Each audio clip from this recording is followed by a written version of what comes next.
मैं ये विचार आप लोगों के सामने ला रहा हूं बिहार इलेक्शंस के। देखिए, मेरी मुलाकात तेजस्वी जी से हुई है, अखिलेश जी से हुई है, जितने भी ऑपोजिशन पार्टी के लोग हैं, हम लोगों ने 2 सालों से इन सभी ऑपोजिशन पार्टी के लोगों को मिला हूं। और मैंने कभी कोई फोटो शेयर नहीं की कि आज मैं इनसे मिला, कल मैं उनसे मिला, उनसे मिला। हमें वो काम भी नहीं करना। ये बात मैं आज आप लोगों को डिस्क्लोज इसलिए कर रहा हूं क्योंकि जो हमने इनसे विनती की थी, उस विनती को ये कहीं ना कहीं साइड ट्रैक कर रहे हैं और फिर से उसी में वो उलझ कर रह जा रहे हैं। हमने तेजस्वी जी से कहा था, जब उनके पिता भी बाहर थे और एक क्या कहते हो आप, इफ्तार पार्टी में हमें बुलाया गया था, जब लालू जी भी वहां थे और लालू जी और नीतीश जी का गठबंधन था, वो अलग टेबल पे बैठे हुए थे, हम तेजस्वी जी से चर्चा कर रहे थे, तब हमने उनको बताया था कि ईवीएम, इस तरह से ईवीएम में गड़बड़ी की जाती है। और हमने उनको प्रात्यक्षिक करके बताया था, पूरे वर्ल्ड का डेटा हमने उनके सामने रखा कि किसी भी प्रगत देश में ईवीएम का इस्तेमाल नहीं किया जाता। हमारे ओर से यह बात रखने के बजाय अगर आप ये बात रखते हो तो उसे ज्यादा वेटेज मिलेगा, क्योंकि आप सत्ता में हो, आप एक स्टेट में आपका आपका राज चलता है, आपकी होल्ड है, शासन प्रशासन में आप हो, तो आप ये बात वहां रखो। उन्होंने हमारी सारी बातें सुनी। अखिलेश जी से भी मेरी ये बात हुई है, उनके घर पर मेरी ये चर्चा हुई है ईवीएम के संदर्भ में। लेकिन हम देखते हैं कि कहीं ना कहीं हम उन्हें ये सजेशन देने के बावजूद भी वो उसी ट्रैप में फंस जाते हैं जिस ट्रैप को बिछाया गया है। और बीजेपी और कांग्रेस ये चाहती है कि आप इसी ट्रैप में आकर फंस जाओ। देखो, ईवीएम का जो गड़बड़ी है, ये गड़बड़ी या ये ईवीएम मशीन लाई ही कांग्रेस ने है। और हम देखते हैं कि कांग्रेस सत्ता से बाहर निकल रही है, तो कहीं ना कहीं कांग्रेस भी इसका इफेक्ट महसूस कर रही है। कांग्रेस को इसका कोई इफेक्ट नहीं है, क्योंकि आज जो पॉलिसीज देश में बनाई जा रही है, ये वही पॉलिसीज है जो कांग्रेस एक समय में इस देश में इंट्रोड्यूस कर रही थी। एफडीआई का बिल इंट्रोड्यूस लाया गया था कांग्रेस द्वारा, वो लागू किया बीजेपी ने। ये सारा जो भी इस देश में पॉलिसीज बनाई जा रही है, ये कहीं ना कहीं कांग्रेस की पॉलिसीज है। इसलिए कांग्रेस को ईवीएम में अपने वोट नहीं भी मिले, तब भी पॉलिसी संसद में उन्हीं की बनाई जा रही है। और इसलिए हमने जितने भी विपक्ष के नेता हैं, इन लोगों को एक होने की मांग की थी कि आप लोग एक होकर लड़ो। आप लोगों के पर्सनल एजेंडा कुछ भी हो, बीएसपी हो, यहां पर सपा हो, ये सब लोग एक होकर आप लोगों को लड़ना होगा, क्योंकि आप जिसके सामने लड़ रहे हो वो फैसिज्म को इस देश में लागू करना चाहता है। आप लोग अपने अपनी पार्टियों को बचाने के चक्कर में लगे हो, अपने अपने वोटों को बचाने के चक्कर में लगे हो, सीटों के बचाने के चक्कर में लगे हो, लेकिन इस देश का पूरा लोकतंत्र ही खतरे में है। अब हमको अपनी सीटों को बचाने के बजाय लोकतंत्र को बचाने के लिए आगे आना होगा, क्योंकि जब तक लोकतंत्र इस देश में है तब तक आपकी सीटें सुरक्षित है। अभी फिलहाल इस विश्व का सबसे बड़ा इलेक्शन हुआ। इस विश्व में, सिर्फ भारत में ही नहीं, इस विश्व में सबसे ज्यादा पावरफुल जो है वो है United states, United Nations. United states के इलेक्शंस में आज भी पर्ची से, कागज के ऊपर वोट डाले जाते हैं। सोचिए, इतना प्रगत देश और इतना बड़ा देश, इतना बड़ा खंड, आज वो अपने देशों में पर्ची के माध्यम से इलेक्शन करवाता है। और भारत जो टेक्नोलॉजी में सबसे पिछले पायदान पर है, वो देश ईवीएम का इस्तेमाल कर रहा है। तो हम ये मांग क्यों नहीं उठाते कि ईवीएम को इस देश से बैन करवाना चाहिए? हमने ये मांग उठाई, बल्कि जब मैंने यूनाइटेड नेशंस में ये प्रोटोकॉल, ये जो सारा पिटीशन हमने जब डाला, तब हमारे ही कुछ लोग आगे आकर इसका विरोध कर रहे थे। मैंने उस समय यह कहा था कि हमने ईवीएम के खिलाफ पिटीशन इंटरनेशनल कोर्ट में डाली है। इसका विपर्यास भारत के लोगों ने क्या किया कि इंटरनेशनल कोर्ट ऑफ जस्टिस में यह केस बनता ही नहीं। अरे, भारत के बाहर अगर पाकिस्तान के कोर्ट में भी अगर कोई बात डलती है तो भारत के हिसाब से वो इंटरनेशनल कोर्ट में चली गई है। और हम तो यूनाइटेड स्टेट्स के कोर्ट में डाल रहे थे। और ऐसा प्लेटफॉर्म जो सिर्फ और सिर्फ पॉलिटिकल सेफगार्ड्स को, पॉलिटिकल राइट्स को सेफगार्ड्स करने के लिए बनाया गया है।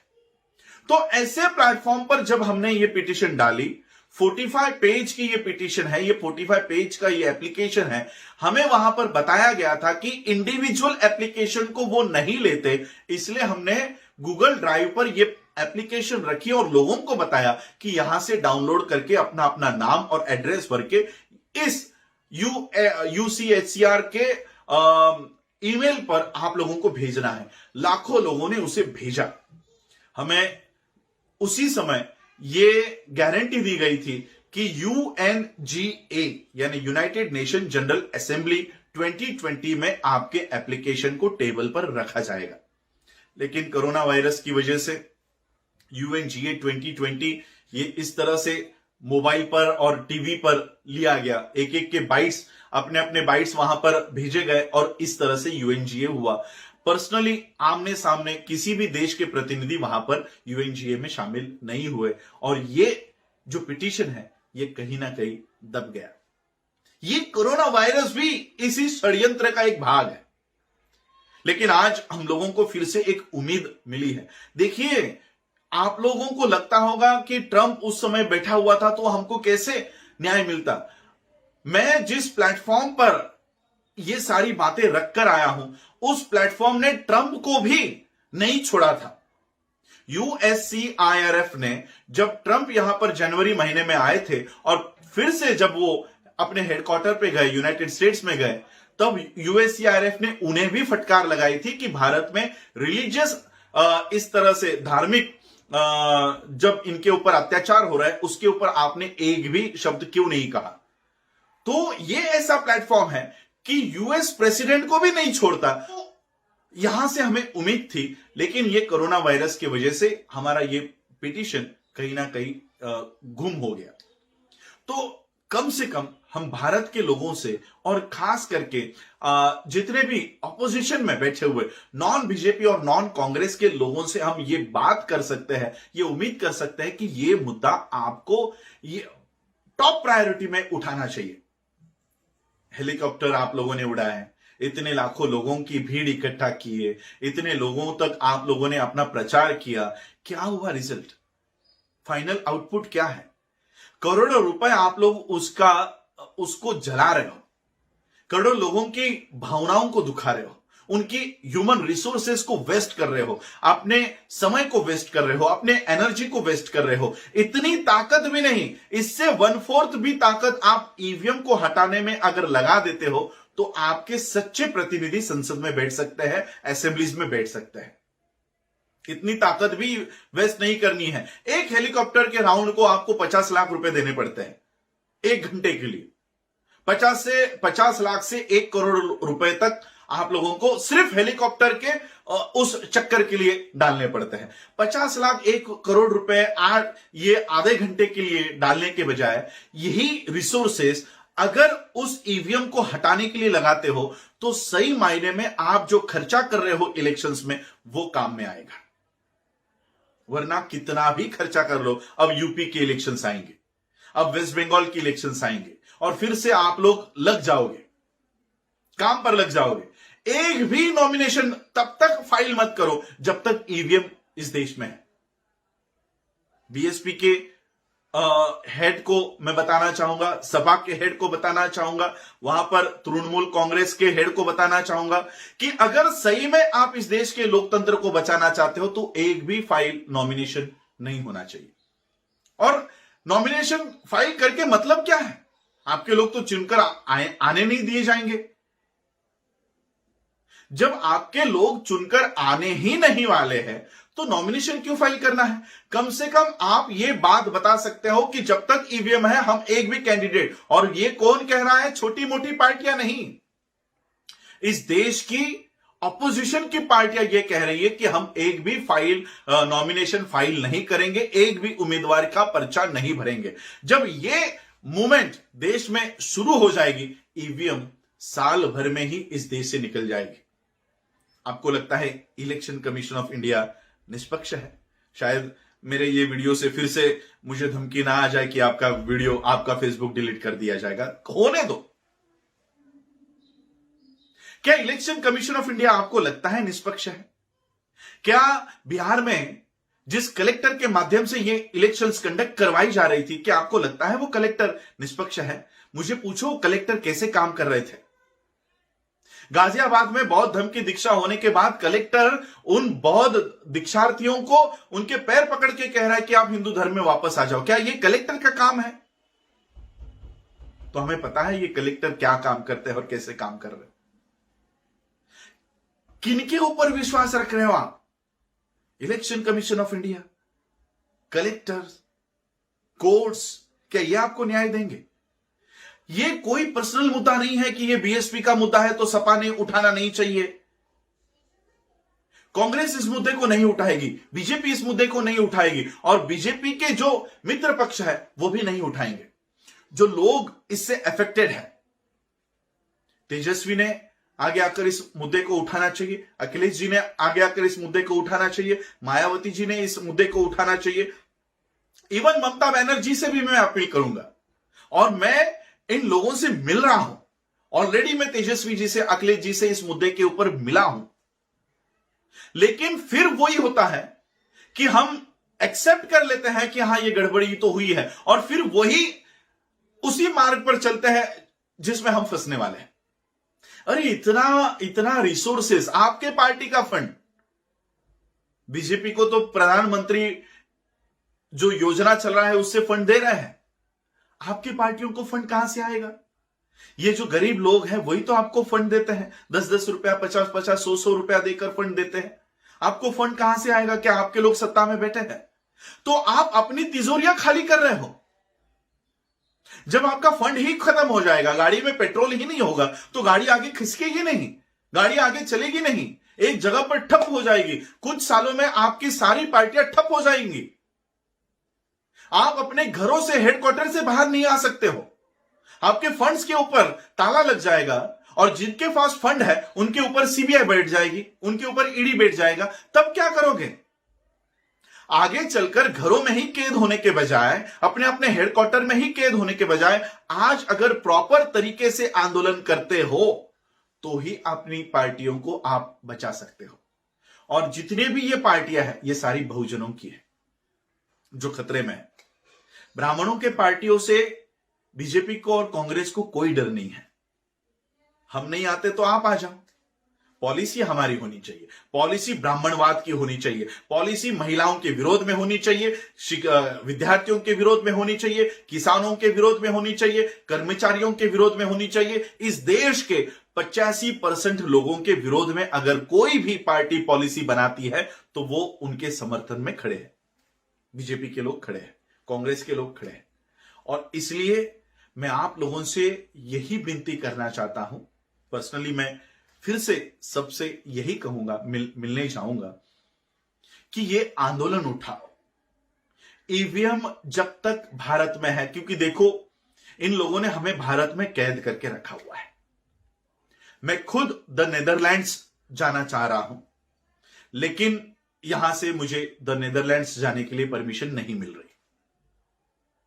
इंटरनेशनल ह्यूमन राइट्स कमीशन में वहां के लोगों ने सारी अपॉइंटमेंट्स लेकर रखी हुई है, लेकिन मुझे बाहर जाने की अनुमति नहीं है। क्यों?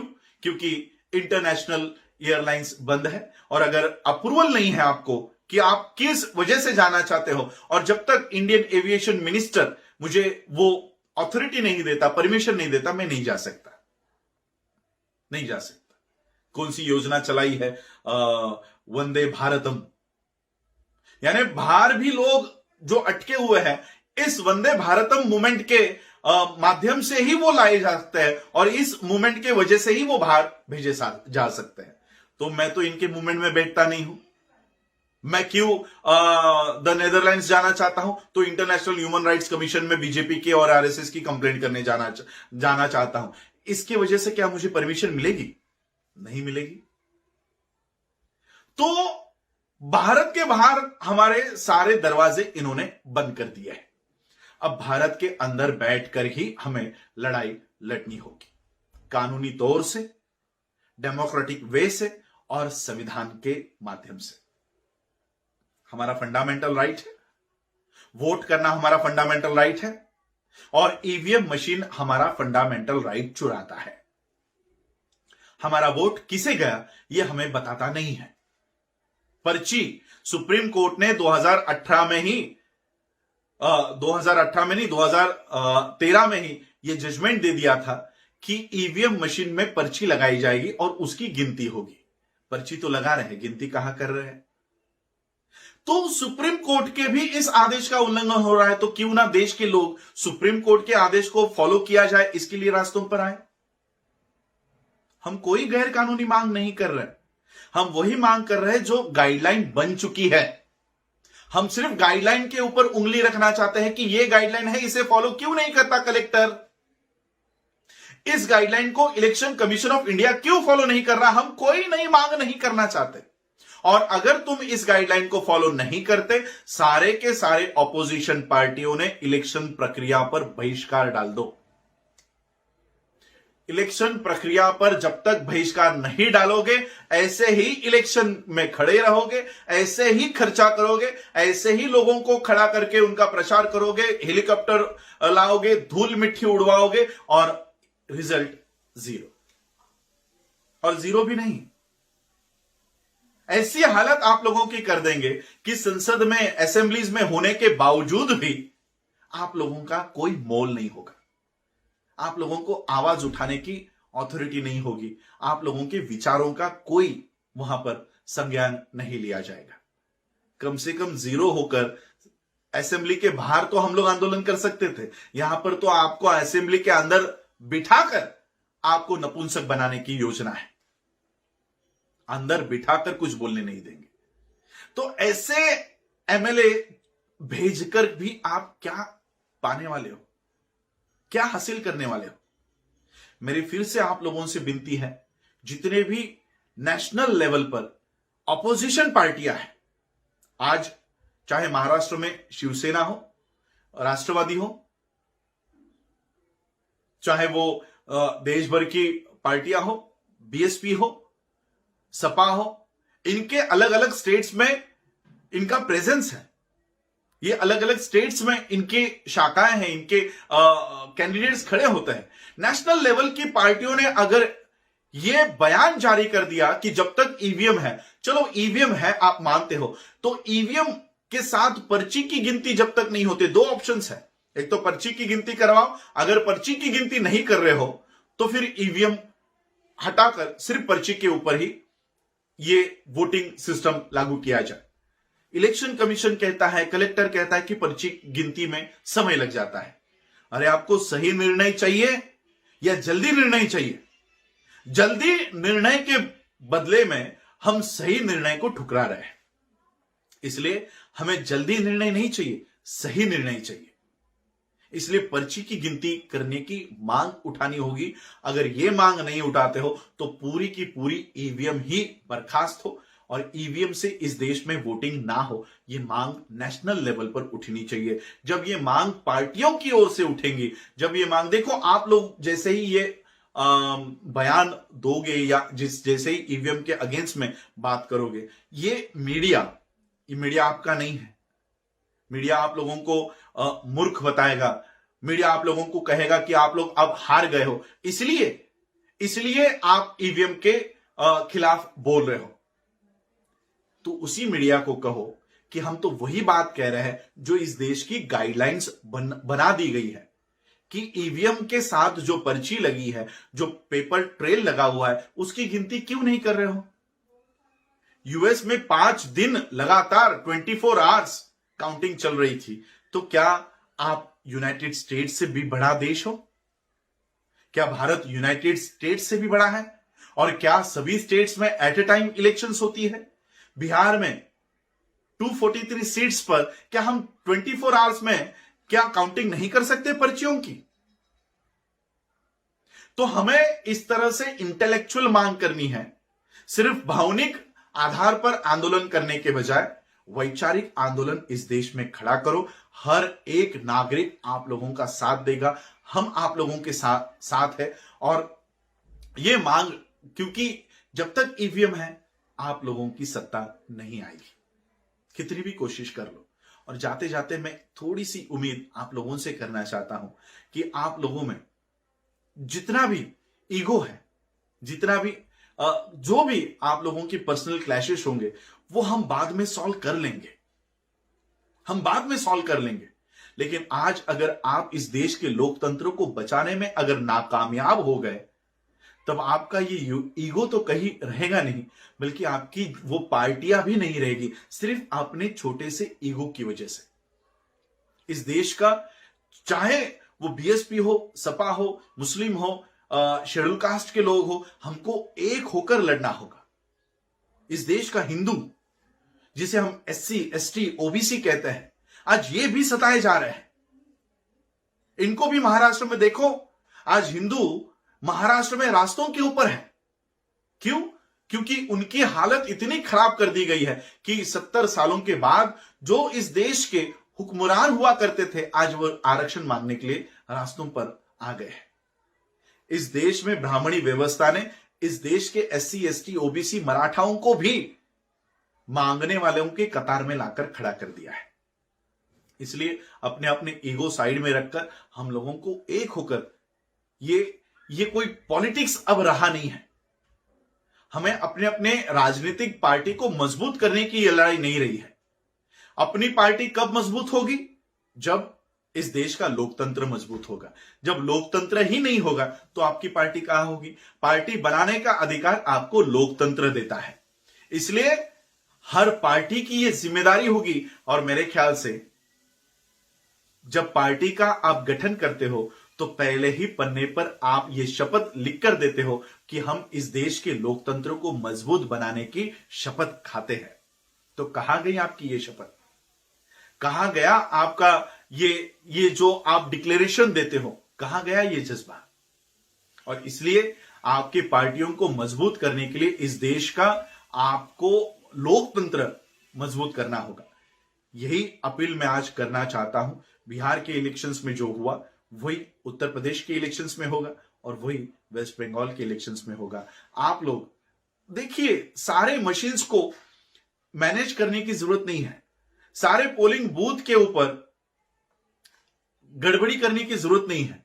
1% गड़बड़ कर दो, हो गया। कितने परसेंट से जीते हैं आज ये लोग? कितने परसेंट वोट मिले हैं? 19% वोट। 17 से 19% वोट मिलते हैं। 17 से 19% वोट पाकर भी आप स्टेट हासिल कर सकते हो।